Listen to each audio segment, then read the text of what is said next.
Hi everybody, welcome back to the 10th of an Hour with Griffin Bridgers.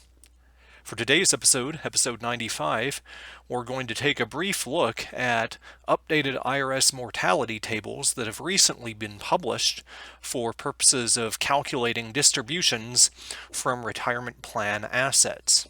Now obviously I can't cover the tables in great detail in a presentation such as this, so we'll just talk about the general concepts, but I'll reference where you should look for the tables and what effect those might have moving forward and when those tables are going to take effect ultimately.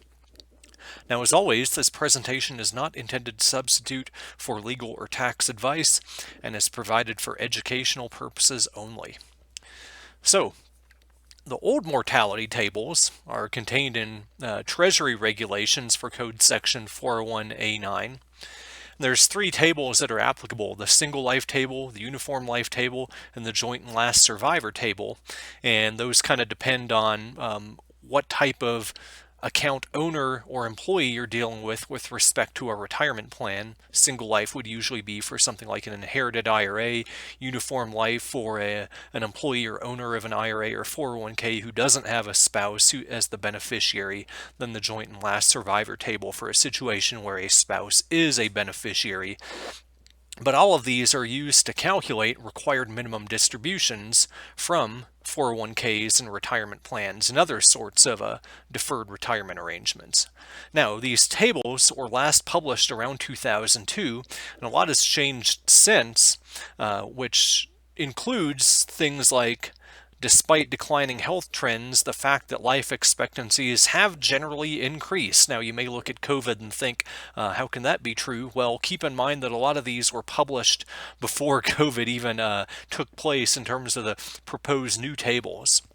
So whether these are accurate moving forward is yet to be determined, but for the time being, these are going to be the new tables we have to deal with. And also, these were proposed, but then the Secure Act kicked in, and that changed the required beginning date to April 1 of the year following the year in which the employee or owner attains the age of 72 instead of the age of 70 and a half, which kind of threw a wrench in the system as well. So originally, the IRS had proposed at the end of 2019 to update the mortality tables to be effective in 2021, but then they had bigger fish to fry.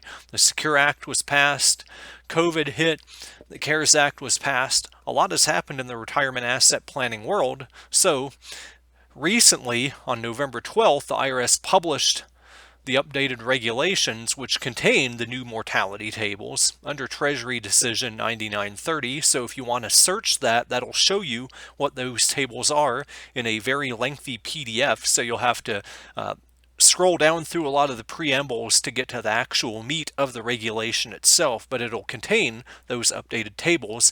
And those updated tables are to be effective starting on January 1 of 2022. So while they won't affect anything in 2021 like was originally anticipated, what you will use these tables for are any RMD calculations in 2022 and any subsequent years.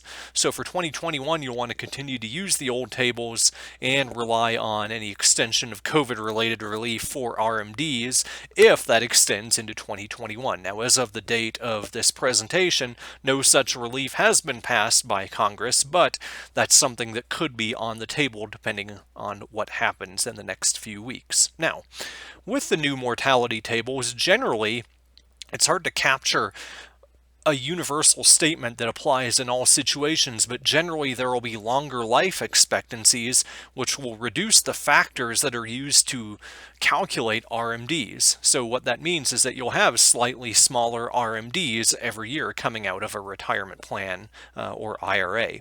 Now, for beneficiaries of an inherited IRA, they also have the single life table that was updated, but it's important to note that while these changes could affect beneficiaries of an inherited IRA or beneficiaries of a trust that's the designated beneficiary of an inherited IRA, the Secure Act has been passed and has stripped away a lot of the RMD stretch that would otherwise use this table. So Just as a quick review, some of the individuals where you can still get the stretch treatment would include a spouse, an individual older than the employee, a child who's under the age of majority, which isn't really defined. It could be anywhere from ages 18 to 26, but that stretch only continues until the child reaches the age of majority.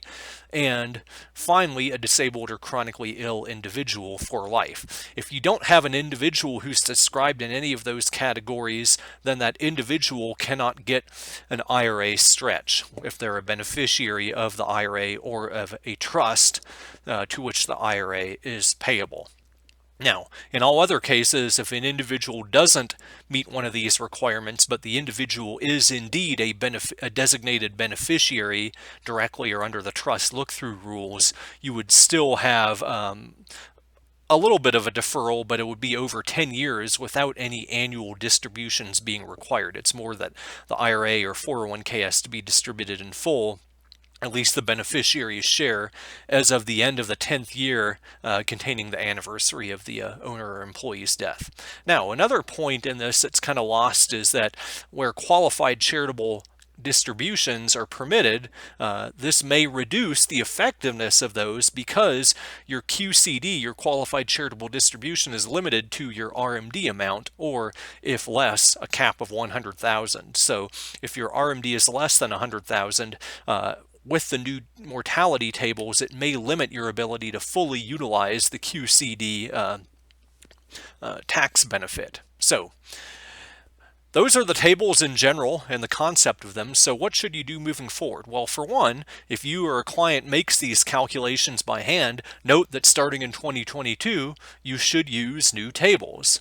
And hopefully the IRS is going to update the publications, tables, and guidance that they provide to the lay taxpayer by the end of 2021, but it's important to note that that change could cause an over distribution, but wouldn't necessarily cause any IRS issue unless there's an under distribution, which probably wouldn't be the case with the new tables. Now, if you have software that makes these calculations, make sure you update it. It's not always the case that a patch or an update is put out, so you may want to make sure that towards the end of 2021, that software is indeed updated to include the new tables and calculations.